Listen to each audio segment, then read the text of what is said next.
আজি বৰপেটাৰত পৌৰসভা আৰু বৰপেটাৰৰ স্থানীয় ৰাইজৰ সহযোগত মই নতুনকৈ এই ভবানীপুৰ সৰ্বগড় বিধায়কৰ উপৰিও অধ্যক্ষ হিচাপে নিৰ্বাচিত হোৱাৰ বাবে তেওঁলোকে মোক আজি সম্বৰ্ধনাৰ বাবে মোক নিমন্ত্ৰণ জনাইছিল।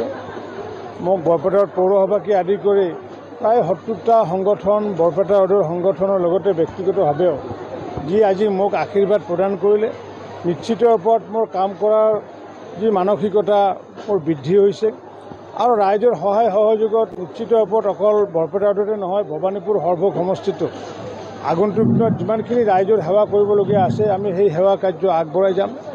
আমি যিহেতু শাসনত ক্ষমতাৰ বাবে নাহোঁ, শাসনত আহোঁ আমি সেৱাৰ বাবে, গতিকে সেই সেৱা কাৰ্যৰে যিমানখিনি কাম কৰিবলগীয়া আছে নিশ্চিত ওপৰত কৰিম বুলি মই আশাবাদী। মই বৰপেটা ৰোডৰ সমূহ ৰাইজৰ শ্ৰীচৰণত মই সেৱা লৈছোঁ। বৰপেটা ৰোডৰ এই টাউনখনৰ ৰাইজে বোধহয় অসমৰ ভিতৰত সৰ্বাধিক ভোট দিছে। কাৰণ কিয় যে আমাক প্ৰায় 89% ভোট, বৰপেটাৰ যিমান ভোট আছে তাৰ ভিতৰত যিমান পল হৈছিলে তাৰ 89% ভোট আমাক প্ৰদান কৰিছিলে। গতিকে যাৰ কাৰণে বৰপেটা ৰোডৰ সমূহ ৰাইজৰে শ্ৰীচৰণত মই সেৱা লৈছোঁ।